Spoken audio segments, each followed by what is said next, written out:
Lerei este salmo, os 8 versículos deste salmo, salmo de número 121.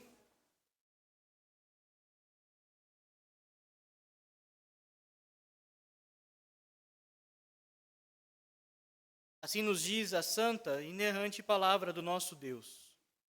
Eleva os olhos para os montes, de onde me virá o socorro?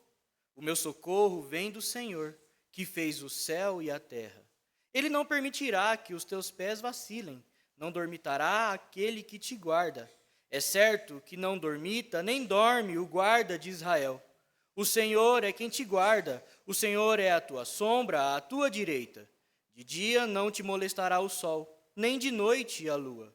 O Senhor te guardará de todo mal, guardará a tua alma. O Senhor guardará a tua saída e a tua entrada, desde agora e para sempre. Até aqui a leitura da palavra do nosso Deus. Vamos orar mais uma vez. Pai Santo, Deus bendito, estamos diante da tua palavra, ó Deus. Nós já te louvamos com cânticos, orações, com nossos dízimos e ofertas. Estamos aqui para tributar a ti o culto que é devido, Senhor. E te pedimos neste momento, por graça e misericórdia, que o Senhor ilumine a nossa mente, o nosso coração, para que entendamos a tua palavra, para que sejamos por ela edificados, fortalecidos, para mais uma semana, para mais uma noite e mais um resto de ano e uma vida inteira em tua presença. Que sejamos multiplicadores desta palavra com o nosso viver. É o que nós pedimos a ti, no nome de Jesus. Amém. No livro clássico de John Bunyan, O Peregrino, é narrada a viagem do personagem cristão da cidade da destruição até a cidade celestial. Essa narrativa ilustra a caminhada de um cristão, a trajetória da vida espiritual de um cristão, aqui na terra até a Jerusalém celestial. Em dado momento desta história, desta narrativa, o personagem cristão trilhava no caminho que leva até a cidade celestial, e ele, acompanhado de outro personagem, consegue ver que a estrada estava muito pedregosa e machucando os seus pés. E eles dois olham ao lado e veem que havia uma campina verdejante com uma grama macia, atraente para ser trilhada. Principalmente porque ela aparentava levar também para a cidade celestial, o mesmo destino que eles tinham. Então eles resolvem mudar de caminho. Não demorou muito para que uma tempestade os assolasse. E eles foram então encontrados pelo gigante desespero. O gigante os espancou e os prendeu no castelo da dúvida. Eles passaram ali dias tentando sair e não conseguiam sair. Até que resolveram passar a noite orando, pedindo auxílio de Deus para que conseguissem sair do castelo da dúvida. Até que Cristão, personagem principal do livro, se lembra de algo que ele tinha pendurado em seu pescoço desde que iniciou a jornada até a cidade celestial, a chave da promessa. E ele usa então a chave da promessa para destrancar todas as portas do castelo da dúvida e consegue então sair do castelo e voltar para os trilhos do caminho pedregoso e difícil, mas que daria finalmente na cidade celestial. No Salmo 121 nós vemos algo parecido com isso.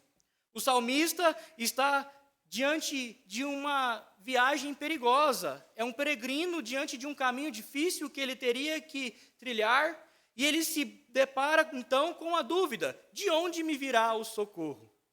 Mas em seguida, nós vemos a resposta que demonstra a confiança, sabendo de quem vem o socorro dele. A confiança na promessa de que Deus escolheu um povo para si e o guarda no dia presente e o guardará para todo sempre.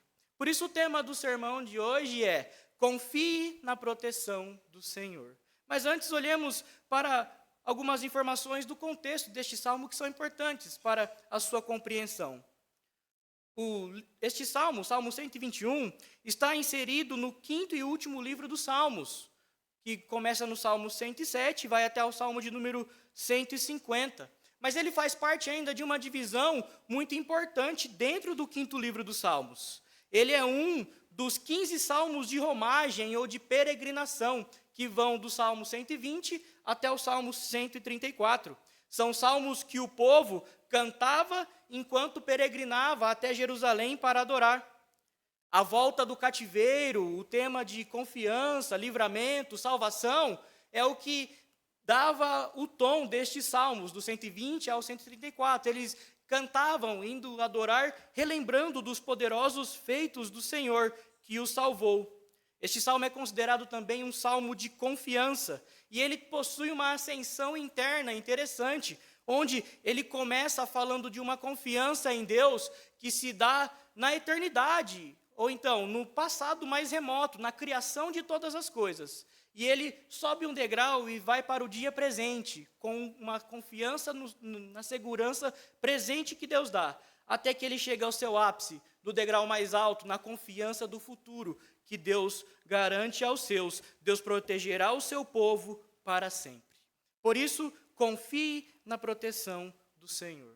Por que você deve confiar na proteção do Senhor? Em primeiro lugar, porque Ele é o Criador do céu e da terra. Versos 1 e 2. Ao erguer os olhos, nós vemos no verso de número 1, o salmista levantando os olhos para os montes. E quando ele diz que ergue os olhos para os montes, ele está vendo ali o seu destino, aonde ele quer chegar. Ele queria chegar a Jerusalém, a cidade que é construída sobre os montes, sobre um monte e cercada de outros montes. Ele vislumbrava o seu destino final, aonde ele queria chegar. Mas ele via também o caminho tortuoso entre os montes que ele deveria de trilhar até que chegasse lá. Ele está indo adorar, o desejo que ele tem é de obedecer a Deus, mas ele vê também o caminho que terá que percorrer até chegar ao lugar da adoração. Naquele tempo não havia estradas pavimentadas como hoje. A trilha entre os montes era perigosa, era escorregadia, era cheia de perigos. Salteadores que sabiam que o povo passaria lá em determinadas datas, onde as festas obrigatórias do povo de Deus, e que fazia com que os judeus se concentrassem todos e fossem juntos para Jerusalém. Feras do campo, todas essas coisas estão no radar deste peregrino. E ele se faz essa pergunta: de onde me virá o socorro? Estou diante de uma trilha difícil. Mas a resposta no verso 2, neste cenário de perigo, demonstra a confiança de que seu socorro vem de Yahvé, o Senhor, o Deus da aliança. Tudo que é visto por ele é obra deste Deus. Quando ele diz, o meu socorro vem do Senhor que fez o céu e a terra. Ele ergueu os olhos para os montes e ele viu toda a obra criada, viu todo o perigo ao qual estaria sujeito. Mas todas essas coisas foram criadas e são controladas, pertencem ao Deus da aliança, que prometeu que um dia, que para todo sempre, ele protegeria o seu povo, estaria junto do seu povo. No Salmo de número 95, verso 4, nós vemos o salmista dizendo que nas suas mãos estão as profundezas da terra e as alturas dos montes lhe pertencem. Ou seja, tudo pertence ao Deus que criou todas as coisas. E é dele que virá o meu socorro. É no poder criador de Deus que o salmista confia a sua proteção. O meu socorro vem do Senhor, que fez os céus e a terra. O termo utilizado aqui e traduzido como socorro aparece 20 vezes no Antigo Testamento. E dessas 20 vezes que ele aparece, 13 delas falam do poder que Deus tem para salvar. Portanto, a mensagem transmitida aqui pelo salmista é: os perigos são certos. Nós passaremos por vários perigos até chegar no lugar de adoração em Jerusalém. Mas também é certo que o Deus que criou todas as coisas tem tudo isso sob o seu domínio e ele nos protegerá até que cheguemos seguros ao lugar da adoração. Os peregrinos podiam seguir tranquilos, porque eles estavam obedecendo ao chamado de Deus para se juntar e adorá-lo no Monte Santo. Muitas vezes nós fazemos viagens, até aqui mesmo dentro da cidade de São Paulo, que nós precisamos colocar a rota que faremos no GPS. E é muito comum que o GPS nos dê vários alertas, várias notificações ali da quantidade de perigos que nós enfrentaremos até chegarmos ao destino que nós colocamos ali no GPS. É isso que o salmista tinha em vista. Em seu radar, vários alertas de perigos. Bichos ferozes, salteadores, uma estrada perigosa à beira de vales profundos, pedras escorregadias que machucavam os pés. Mas ele tinha a certeza de que o Deus da aliança era com eles.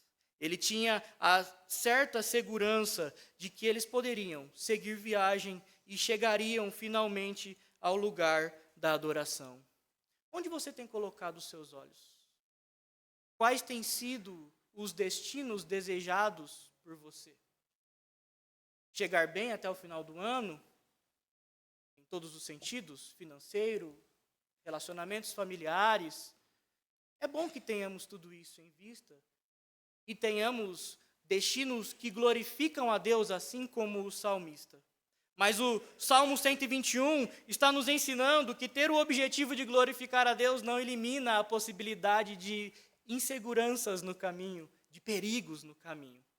Mas ele ensina também que o socorro vindo daquele que criou os céus e a terra é certo. Ele estará sempre junto, perto. O nosso socorro vem do Senhor que criou os céus e a terra. A ansiedade é definida muitas vezes como a antecipação de um medo. É um medo que a pessoa tem antes de algo acontecer ou de algo que nem acontecerá.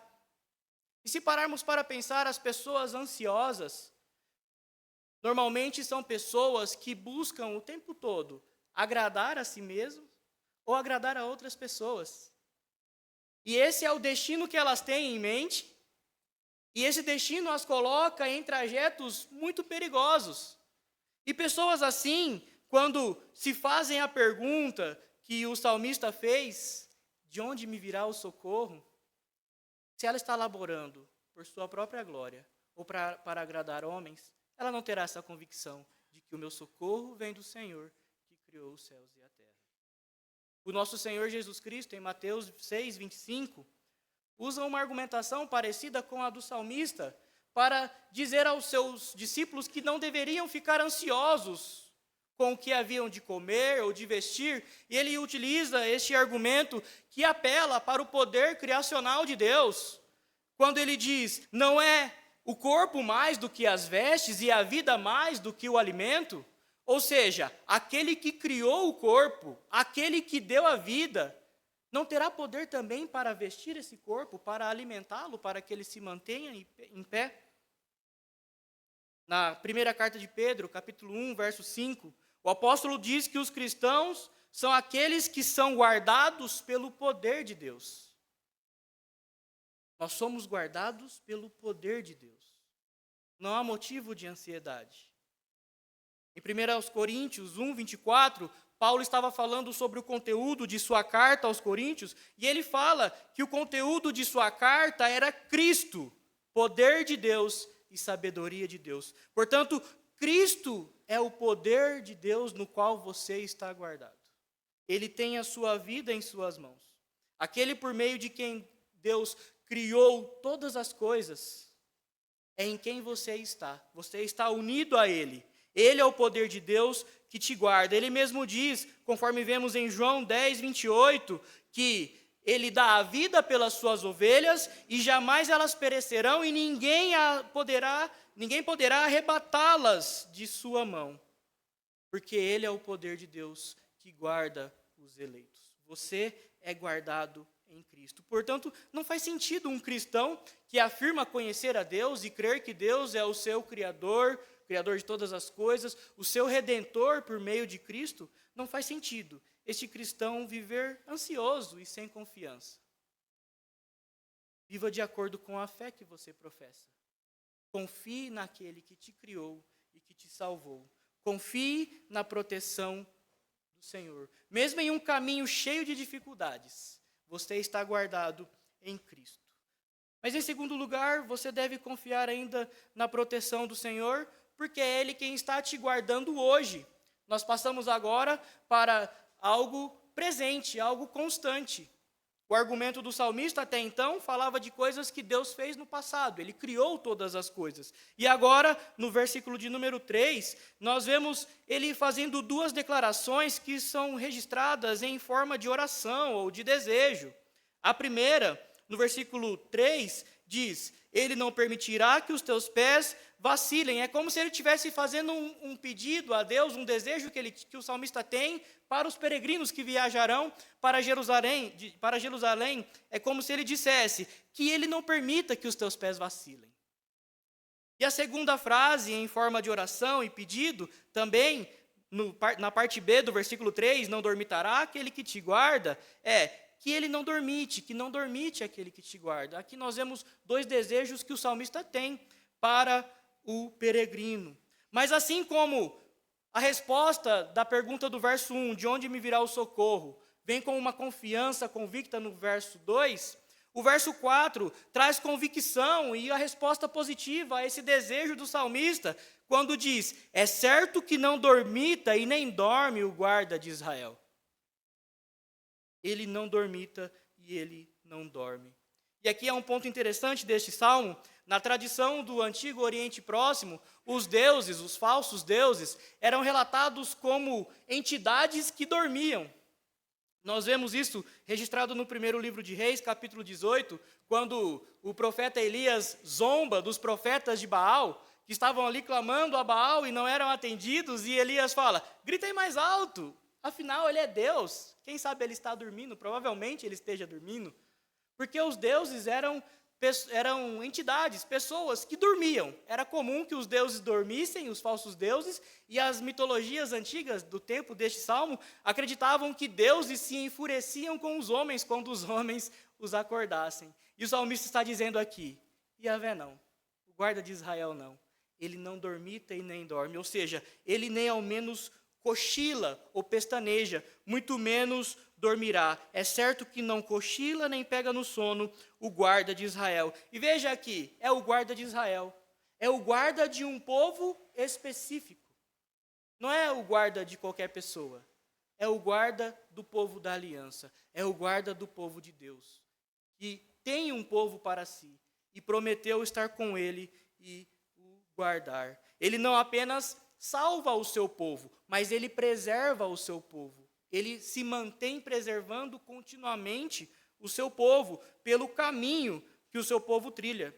Nós vemos no livro de Josué, capítulo 24, versos 16 e 17, o mesmo verbo guardar, proteger aqui sendo utilizado, quando o povo responde à exortação de Josué e fala: é claro que nós não adoraremos outros deuses, nós adoraremos a Yahvé, e Yahvé é o nosso Deus, porque ele não somente nos salvou do Egito, mas ele nos guardou em todo o caminho até chegarmos aqui, às portas da terra prometida.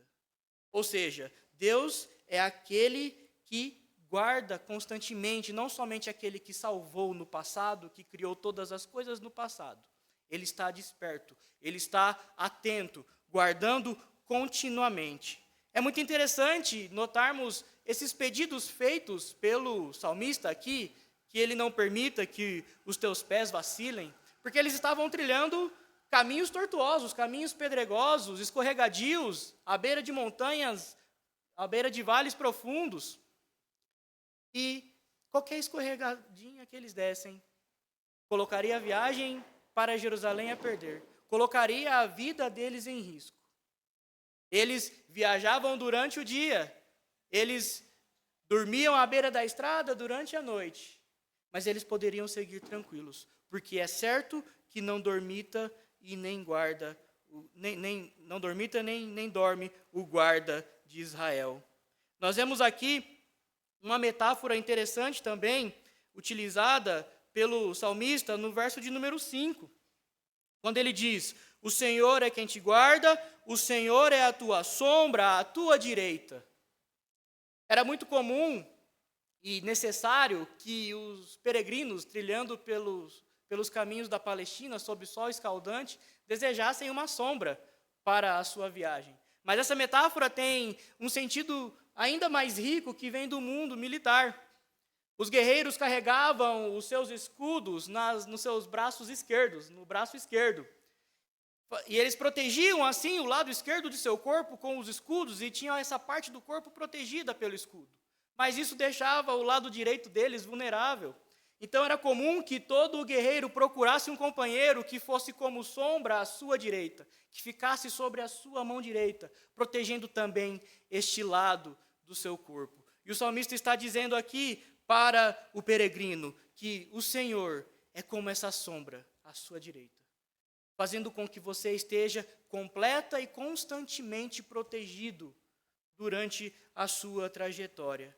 Ele não dormita e não dorme, e ele te guarda constantemente. Ele é quem guarda o peregrino o tempo todo. Nós vemos aqui também ele dizendo que o peregrino podia descansar. Ele descansa, porque ele sabe que o seu guarda não descansa. Nós também podemos descansar, porque sabemos que aquele que nos guarda é como sombra à nossa direita, que nos guarda constantemente, não cochila e nem dorme. Conta-se que no século XVIII, um navio fazia a travessia da Inglaterra para os Estados Unidos, e nessa viagem em específico, o comandante do navio levou sua família consigo. E no meio da travessia, uma tempestade de vento assolou este navio, que foi varrido pelo vento, e o vento o fez virar em um sentido totalmente oposto, abruptamente, fazendo com que toda a mobília dos quartos caísse, e todo aquele escarcéu, pessoas achando que o navio naufragaria. E então, a filhinha de 6 anos do capitão, que estava ali dormindo, acordou assustada e perguntou para as pessoas que estavam com ela: o que está acontecendo? Que barulhão é esse? Então dizem para essa menina: olha, o navio está sendo assolado por uma tempestade de vento, nós corremos risco de afundar. Então ela pergunta: o papai está na cabine de comando? Eles dizem: sim, seu pai está lá.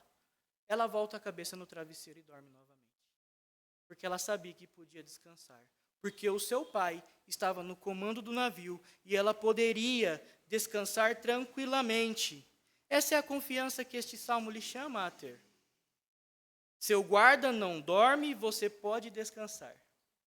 Você pode fazer como aquela menininha, mesmo sujeita a infelicidades, a dificuldades, a tempestades que a vida vai fazer com que você passe.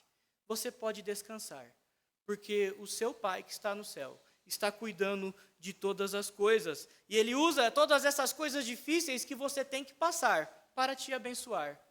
Ele faz com que tudo isso coopere para o seu bem. Nós moramos na maior cidade do Brasil. Você mora, estuda, trabalha, transita todos os dias em uma cidade que no ano passado registrou mais de 1.000 ocorrências de roubos e furtos por dia, fora os que acontecem e não são registrados. Já parou para pensar na quantidade de livramentos que Deus te dá constantemente, preservando a sua vida? Ele te salvou. Você é um eleito desde a eternidade, como nós estamos vendo com a nossa UPA. Mas não para aí. Ele te preserva até que você chegue ao destino final. De que maneira? Sem cochilar, sem dormir, para que você possa descansar. Os discípulos de Jesus também estavam em um barco que passou por uma grande tempestade, e eles ficaram todos assustados e achavam que iriam morrer, e Jesus dormia na popa do barco, o Evangelho diz. Jesus sabia que quem criou todas as coisas era o Pai, que é um com Ele. Ele sabia que podia descansar. Ele não ficou apavorado como os discípulos por conta disso. Como um cristão maduro, você não deve ser cego para os seus problemas. Você não deve fingir que eles não existem. Mas você também não deve deixar que eles roubem o seu sono, a sua paz. Você deve descansar, porque Deus está te protegendo constantemente. O seu socorro vem daquele que criou os céus e a terra no passado, te salvou desde a eternidade e te guarda hoje. Ele está constantemente te guardando. Em Cristo, você é guardado em Cristo. Ele é o Emanuel, o Deus conosco, que por meio do Espírito Santo habita dentro de você. E aonde você está, ele está, junto de você. E é assim que ele lhe guarda hoje. Por isso, confie na proteção do Senhor, porque é ele quem lhe guarda hoje. Mas confie também, em terceiro lugar, na proteção do Senhor, porque ele é quem lhe guardará para sempre. Versos 7 e 8. Nós vemos o verbo guardar aparecendo 6 vezes ao longo do Salmo 121. Nas 3 primeiras ocorrências, versos 3, versos 3, 4 e 5, nós vemos o Senhor como aquele que guarda o peregrino, como aquele que guarda no momento atual, constantemente e no momento atual. Mas nos versos 7 e 8, nas outras 3 ocorrências deste verbo, nós vemos o salmista conjugando de uma maneira que remete a uma ideia de futuro. E ele passa aqui para o último degrau, o topo da escalada deste salmo dos degraus, em que Yahvé será o guarda que guardará o peregrino para todo sempre. E nós vemos na primeira parte do verso 7, no verso 7a, ele dizendo: o Senhor te guardará de todo mal. A palavra mal aqui é um mal com conotação de dano. Ou seja, ele está dizendo que nenhum dano atingirá o peregrino. Nada que possa machucá-lo, nada que possa tirá-lo da viagem até Jerusalém poderá atingi-lo. E a parte B deste versículo nos diz que ele guardará a alma, o Senhor guardará a tua alma. Ou seja, a sua vida por completo está guardada. Não é apenas o seu corpo físico. A tua alma está guardada. O salmista está dizendo que a viagem não será um passeio num jardim. Mas ainda assim, a confiança dele é a mesma de Davi no Salmo 23, quando Davi diz: ainda que eu ande pelo vale da sombra da morte, não temerei mal nenhum. É a mesma palavrinha aqui usada para o mal. E ele pode confiar que não temerá mal nenhum, pelo mesmo motivo que Davi fala na continuação da frase: porque tu estás comigo. A presença constante do Deus da aliança é o que garante essa segurança de que o Senhor guardará no futuro. Guardou no passado, está guardando no presente e guardará a alma do peregrino. E nós vemos no verso de número 8 a promessa de que Deus guardará a entrada e a saída e a entrada deste peregrino. Ou seja, isso faz todo sentido para um salmo de peregrinação, um salmo que era cantado no início da viagem ou no decorrer da viagem. O salmista está dizendo: ele te guardará desde a sua saída, no local de origem, até que você entre em Jerusalém, no seu destino. E esta expressão é muito utilizada também no Antigo Testamento para denotar coisas corriqueiras do dia a dia. A nossa entrada, a nossa saída, o nosso sentar, o nosso levantar, era utilizado isso naquele tempo para denotar coisas comuns do dia a dia. O salmista está dizendo aqui que o Senhor guardará não somente a viagem do peregrino, a sua saída do local de origem até a sua entrada em Jerusalém, mas também o guardará em todos os seus afazeres. Essa é a promessa futura que o peregrino recebe da palavra de Deus. O Senhor te guardará de todo mal, guardará a tua alma, ele fará isso na tua saída e na tua entrada. E por fim, na parte B do verso, ele diz: até quando isso se dará? Desde agora e para sempre.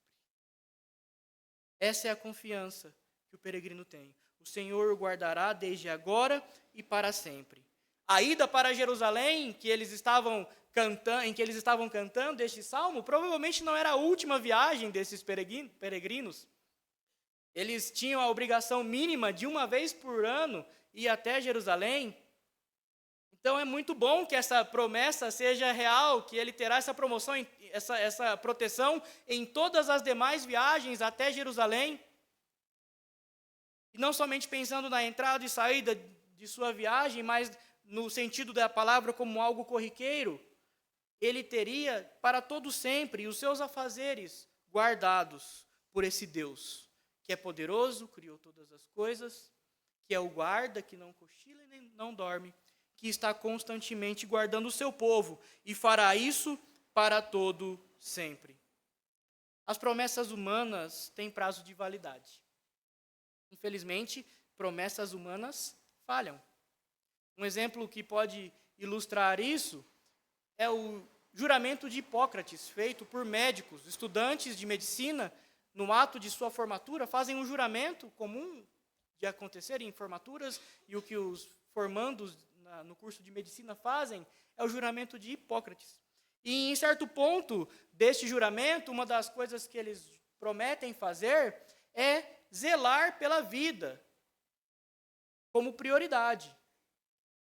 E ainda assim nós vemos médicos que se formaram, fizeram esse juramento no ato de sua formatura, fazendo aborto. Ou seja, matando crianças. Isso não é zelar pela vida. Isso serve para ilustrar que promessas humanas têm prazo de validade. Falham.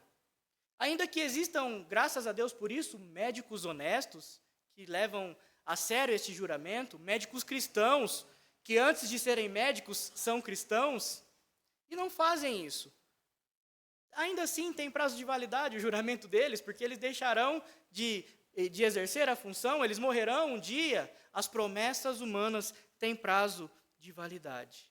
Mas a promessa que o salmista acabou de dizer aqui, que o peregrino tem, não tem prazo de validade. É uma promessa eterna. O Senhor guardará a entrada e a saída do peregrino desde agora e para sempre. Nós vemos aqui um futuro de segurança, baseado no juramento que Deus fez por Ele mesmo. O autor da carta aos Hebreus, em Hebreus 6, 13 a 20, diz que quando Deus fez promessas a Abraão, Ele jurou por si mesmo, porque não havia ninguém, e não há ninguém maior do que Ele. E Ele, ao fazer promessas a Abraão, faz promessas de que Abraão seria o instrumento de bênção sobre todas as famílias da terra, de que sua descendência seria multiplicada como as estrelas. E o apóstolo Paulo, escrevendo aos Gálatas, capítulo 3, verso 16, diz que essas promessas feitas a Abraão, foram feitas a Abraão e o seu descendente, que é Cristo. É por meio dele que todas as famílias da terra são abençoadas. E é por meio dele que você e eu somos alvo de todas as promessas de Deus, inclusive essa do Salmo 121, de que Ele guardará a nossa entrada e a nossa saída, desde agora e para todo sempre. Nós estamos unidos a Cristo. Somos guardados pelo poder de Deus por meio de Cristo, como nós acabamos de ver. E o apóstolo Paulo, escrevendo aos Romanos, capítulo 8, versos 38 e 39, diz que nada, nem coisas do presente, nem do porvir, nem poderes, nem altura, nem profundidade, nada poderá separar você e eu do amor de Deus que está em Jesus Cristo. Como viver diante disso? Como viveremos diante desta certeza futura que nós temos? A nossa certeza de glorificação futura deve regular a nossa vida hoje. Glória futura deve ser sinônimo de santificação presente.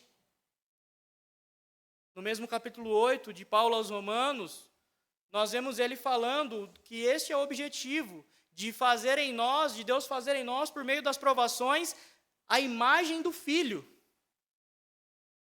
Glorificação futura deve gerar em nossa vida santificação presente. Essa certeza não deve nos levar a uma vida de lassidão, a uma vida em que ficaremos acomodados espiritualmente, porque cremos na promessa de que Deus nos guardará para todo sempre. Seja mais parecido com Cristo a cada dia. Sujeite-se aos sofrimentos que a vida lhe impõe. Trilhe as estradas perigosas que você deve trilhar, de maneira confiante, crendo que o Senhor, Criador de todas as coisas, é quem te guardou sempre, te guarda hoje e te guardará para todo sempre. Concluindo, irmãos, a sua vida e a minha vida são muito parecidas com a vida do peregrino do livro de John Bunyan e os peregrinos do Salmo 121. Estamos trilhando uma jornada perigosa. Nós somos expostos a perigos constantemente, de toda a sorte de perigos, eu estou falando. Perigos físicos, perigos espirituais, estamos expostos a esses perigos. O personagem do livro não ficou preso no castelo da dúvida. Ele se lembrou que tinha em seu pescoço a chave da promessa. O peregrino do Salmo 121 também não ficou na dúvida de onde me virá o socorro. Ele se lembrou também da promessa. O Salmo 121 está nos dando a chave da promessa para vivermos os nossos dias e trilharmos a nossa jornada do nosso dia a dia. Usemos essa chave. A palavra de Deus nos garante a presença do nosso Deus conosco. As promessas feitas a Abraão, de que um grande nome seria dado a ele, um grande povo seria feito dele. Essas promessas já se cumpriram, nós vemos nas Escrituras isso se cumprindo. Mas foi prometido também a Abraão uma terra prometida, que já teve o seu cumprimento momentâneo e que é apenas uma sombra da terra que nós aguardamos. O autor da carta aos Hebreus, no capítulo 11, quando fala ali na galeria da fé que os patriarcas, eles trilharam um caminho perigoso, mas com fé, a começar de Abraão, que peregrinou em busca de uma pátria celestial. A nossa peregrinação é rumo a Jerusalém celestial. Nós estamos trilhando para lá. O grande nome, o grande povo já existem. E a terra prometida acontecerá. Até que nós vejamos se cumprir o que está escrito lá em Apocalipse, quando a nova Jerusalém descer dos céus, aonde nós habitaremos com o nosso Deus para todo sempre. Nós temos essa plena convicção que a nossa jornada será guardada, a nossa vida será guardada durante a jornada. Nós podemos caminhar confiantes, porque por meio de Cristo nós estamos caminhando com Deus e indo para Deus, guardados por Deus. Ele se fez homem, morreu na cruz, para garantir não somente o nosso acesso a essa Jerusalém celestial, mas também a nossa eternidade lá. Mas até isso, ele garantiu na cruz a companhia de Deus conosco, nos preservando até que cheguemos lá. Diante disso, irmãos, faz sentido que nós terminemos a exposição de hoje lendo os versos 24 e 25 da carta de Judas. Lá no final da Bíblia, antes do livro de Apocalipse, carta de Judas, versos 24 e 25.